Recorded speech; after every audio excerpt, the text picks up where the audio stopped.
ராகி களி செய்முறை வீடியோ போடுங்கம்மா அப்படின்னு கேட்டிருந்த சில உறவுகளுக்காக இந்த வீடியோ. செய்முறை விளக்கம் போடுங்கன்னு சொன்னீங்க, அதனால நான் எடுத்துட்டு இருக்கேன் வீடியோ. களி நல்லா சூப்பரா வருதா? கட்டிக்கிட்டே இருந்தது. களி செய்யறதுக்கு உழ வச்சுக்குவோம். நான் வந்து எப்பவுமே களி செய்யறதுக்கு இந்த மாதிரி பாத்திரத்தை எடுத்து நிறைய தண்ணி வச்சுக்கோங்க. ஃபர்ஸ்ட் இது உலக்க நல்லா மலண்டு வரணும். இப்ப உல காய வச்சுக்கோ. நல்லா உல காஞ்சிக்கிச்சு. தண்ணி வந்து நல்லா உல காஞ்சிக்கிச்சு. இப்படி காய வச்சுதான் களி செய்ய ஆரம்பிக்கணும். இதுல பாதி தண்ணி இதுல கொண்டு ஊத்திக்கலாம். ஏன்னா அப்புறம் கொஞ்சம் கொஞ்சமா ஊத்தி கிண்டுறதுக்கு வேணும். பச்சை தண்ணி ஊத்தக்கூடாது. இந்த மாதிரி கொதிக்க வச்ச தண்ணி தான் அப்புறம் கொஞ்சம் கொஞ்சமா ஊத்தி கிண்டணும். இப்ப பாதி தண்ணி எடுத்து வச்சாச்சு. இதுல தாங்க மாவு போட போறோம். அளக்குறதெல்லாம் இல்லைங்க, அப்படியே கை நப்புக்கு போட்டுக்க வேண்டியது. ரெடி. இந்த களி குச்சி வந்து கழுவிட்டு வச்சுக்கிறேன். இதை போட்டுக்கலாம். ஃபர்ஸ்ட் ஒரு குச்சி போட்டு கிண்டி விட்டு 10 நிமிஷம் வேக வைக்கணும். வேக வைக்கணும். இது கொஞ்ச நேரம் வேகணும். சூப்பரா கொச்சிக்கிச்சு. இப்போ இந்த அளவுக்கு களி கொஞ்சம் வேகணும். வெந்த பின்னாடி கொஞ்சம் சுத்தியும் இந்த ஆல்ரெடி கழுவிட்டேன் கொஞ்சம் ஈரம் போட்டு இப்படி போட்டுக்கணும். கிண்டறதுக்கு ஆரம்பிக்கணும். பாருங்க, இப்படி மாவாத்தான் இருக்கும். ஃபர்ஸ்ட் வந்து இப்படி மாவாதான் இருக்கும். நாம இப்படி கிண்டதான் களி ஆகும். இப்ப மாவு கொஞ்சம் பத்தல, அதனால இன்னும் கொஞ்சம் சேர்த்துக்குவோம். கொஞ்சம் கொஞ்சமா தான் சேர்த்து கிண்டணும். மாவா இருக்குதுன்னு பயப்பட தேவையில்ல. கொஞ்சம் அந்த மாவு வந்து ஓரளவுக்கு கலந்துருச்சு. தண்ணி விட்டு வேக விட்டா கையில தொட்டு பாக்கணும். கைய தண்ணியில நினைச்சிட்டு தொட்டு பாக்கணும் களி எப்படி இருக்குதுன்னு சொல்லிட்டு. களி இப்படி கையில ஒட்டாத வரணும். அப்பதான் அந்த களி நல்லா இருக்கும். பாருங்க, பாதியில இருக்குது. இது ஊத்தி வேக வைக்க நிறைய வந்துடும். தண்ணி ஊத்தி வேக வச்சு கிண்ட களி நிறைய வந்துடும். அது சூப்பரா களி ரெடி ஆயிடுச்சு. இப்போ தண்ணி ஊத்தணும். இப்ப நம்ம கொதிக்க வச்சு வச்சுக்கிறோம் பாத்தீங்களா, இந்த தண்ணி தான் ஊத்தணும். ஒரு 3 தண்ணி ஊத்திக்கணும். நல்லா வேகணும் களி. பாருங்க, சூப்பரா வேகணும். இந்த களி என்ன பண்ணணும், இந்த இதுல ஒட்டிட்டு இருக்கிறது அப்படி இழுக்கணும் வேகறதுக்கு. இப்போ இது இழுக்கிறதையும் அப்படி இழுக்கணும். அப்பதான் வேகனா வேகும். அப்படி இழுத்து விட்டு இப்படி கொஞ்சம் குத்தி விடணும். கெட்டியாகிறது பாத்தீங்களா, அந்த களி தண்ணி விடுற வேகணும்.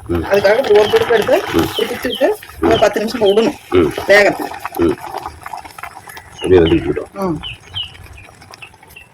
கொஞ்சம் வெந்துக்குச்சு. அந்த தண்ணி ஊத்தின முன்னாடி வெந்துக்குச்சு. இப்ப கிண்டறதுக்கு ஆரம்பிக்கணும். இப்படி போட்டோம்னா துடுப்பு போட்டோம்னா கொஞ்சம் நழுவிட்டு போற மாதிரி இருக்கும் களி. அது சரியா போயிருந்துல பாருங்க. இப்படி இருக்குது இல்ல, இது கிண்ட சரியா போயிடும். அப்படி இருக்குது அப்படின்னு நினைச்சு என்னடா இப்படி இருக்குது அப்படின்னு நினைக்க கூடாது. அது கிண்டதான் களியா மாறும். ஆமா, அப்படியே லாபகமா வந்துருச்சு. சூப்பரா ஃபர்ஸ்ட் களி கிண்டியாச்சு. இதுதாங்க ஃபர்ஸ்ட் களி ஆகணும். ஒரே கட்டி இல்லாத எப்படி இருக்குது, கையில் பிடிக்காம இப்படி வரணும். இப்போ இன்னும் ஒரு 3 கரண்டி தண்ணி ஊத்திக்குவோம். இப்போ இதுவும் நல்லா வேகணும். இதுக்கும் இப்படி இது பண்ணிட்டு இப்போ ஒரு துடுப்பு எடுத்து இது கொஞ்சம் அந்த ஓரமெல்லாம் குத்தி விடணும். 10 நிமிஷம் வேகணும். அது வேக நம்மளும் இப்படி சொல்லட்டி விடணும். எல்லா பக்கமும் வேகும். நல்லா வெந்துருச்சு. இப்போ கிண்டணும்.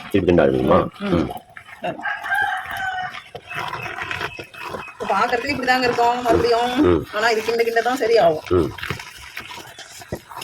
சூப்பரா பாருங்க, இப்படி களி கிண்டதான் மையம்.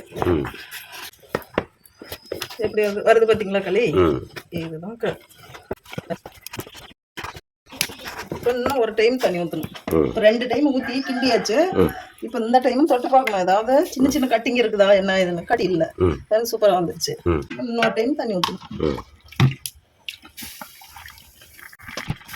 கெட்டியாக தான் களி வேணும்னா 3 டைம் தண்ணி ஊற்றிக்கின்றதோட விட்டுறலாம். எங்களுக்கு கொஞ்சம் கொல கொலன்னு நல்லா அல்வா மாதிரி இருந்தால் தான் களி சூப்பராக இருக்கும். அதனால நாங்கள் கொஞ்சம் சேர்த்து தண்ணி ஊற்றி கிண்டுவோம். இப்போ 3ஆவது தண்ணியும் சூப்பராக வெந்துருச்சு. இப்போ கிண்ட ஆரம்பிச்சிடலாம்.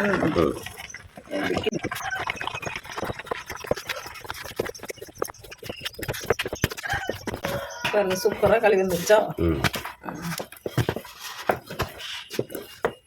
இதுதாங்க இத்தனை டைம் தண்ணி ஊற்றி வேக வச்சுக்கணும்னா தான் களி சாப்பிட்றதுக்கும் டேஸ்ட்டாக இருக்கும். ம் வாயை வலிக்காது. ம் அது பாட்டுக்கு வாழைப்பழம் மாதிரி தொண்டையில் போட போட அல்வா மாதிரி உள்ளே போகும். ம் அப்படி இல்லைன்னா இன்னொரு டைம் தண்ணி ஊற்றிக்கலாம், தேவையில்லைன்னா இறக்கலாம். ஆனால் எங்களுக்கு கொஞ்சம் தண்ணி வேணும். இந்த டைம் ஒரு 2 கரண்டி தண்ணி தான். அவ்வளோதான். இதுவும் வேகணும்.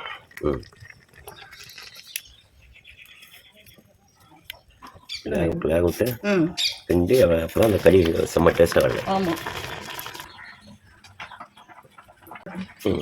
இப்போ இது மாதிரி களி செஞ்சு பச்சை தண்ணியை ஊற்றி அல்லது சுடு தண்ணி கொஞ்சம் கப்பலை ஊற்றி கொஞ்சம் களி போட்டு அதில் கொஞ்சம் உப்பு போட்டு குழந்தைங்களுக்கு 8 மாதத்து குழந்தைங்களுக்கு ஊட்டிட்டிங்கன்னா அது பாட்டுக்கு உள்ள போயிடும். நல்லா சாப்பிட்டுக்குவாங்க.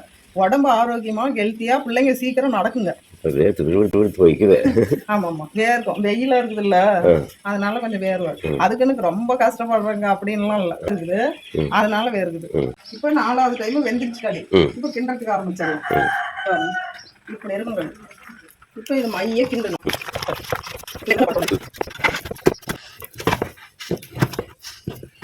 சூப்பரா களி ரெடி ஆயிடுச்சு. களி வந்து இப்படி புதுசு புதுசுன்னு சவுண்ட் வரணும்.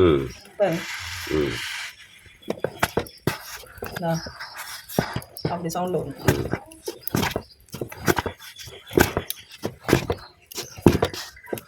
இப்போ இறக்கிடலாம். அப்படியே பிடிச்சி எப்படி எப்படி வச்சாலும் இப்போ பாருங்க சூப்பராக களி ரெடி ஆயிடுச்சு. இதுதாங்க நோண்டி போட்டுடலாம். இப்போ களி இப்படி ரெடியான உடனே அப்படியே இந்த துடுப்பெல்லாம் எடுத்துடணும். இந்த மேல இருக்கிற துடுப்பை எடுத்துடணும். களி நல்லா அப்படி உரி விட்டு, பாட்டிக்கெல்லாம் கையிலேயே அப்படி உரி விடுவாங்க, நமக்கு கையை தாங்காது. உரி விட்டு இந்த துடுப்பை கழுவிடணும்.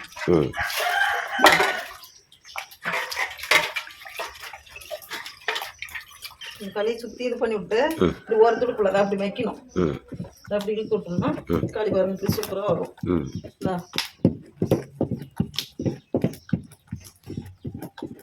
செஞ்சுட்டு இப்போ இதையும் எடுத்துடணும்.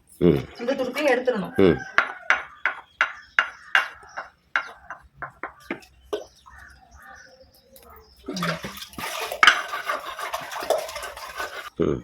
இப்போதாங்க களி நோண்டி உருண்டை பிடிச்சி போடணும். இப்படி தண்ணி கொஞ்சம் பாத்திரத்துல ஊத்திக்கணும். இப்ப பாருங்க கரண்டி இப்படி நினைச்சுக்கணும். நினைச்சிட்டு தான் அப்படி போட்டீங்கன்னா கரண்டியில ஒட்டாது. பாருங்க தண்ணி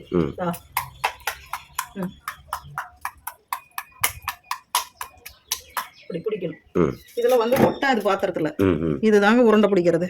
களி வந்து உருண்டை பிடிக்கிறது அப்படிம்பாங்க. இது அழகா இதை அப்படி எடுத்து கையில இப்படி போட்டுக்கணும்.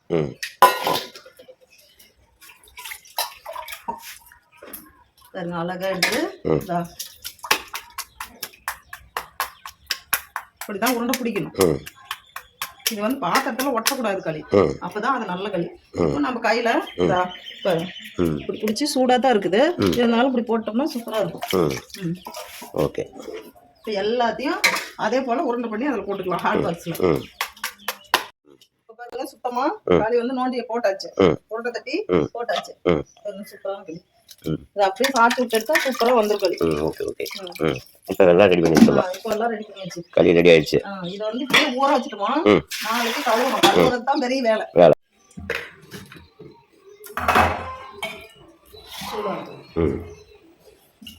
கையை நினைச்சிட்டு இப்படிதாங்க போடணும்.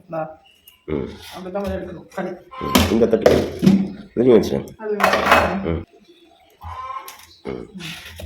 அப்படியே அழகா வந்துடும் எடுக்கும்போது. களி சூடா இருக்கு, கையில் ஒட்டாதுணும்.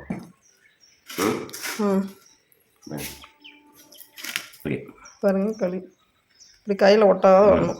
கை சூடுது, அதனால கொஞ்சம் தண்ணியில் நினச்சிக்கலாம். சின்ன சின்னதா சாப்பிட்டா சூப்பரா டேஸ்டா இருக்கும்.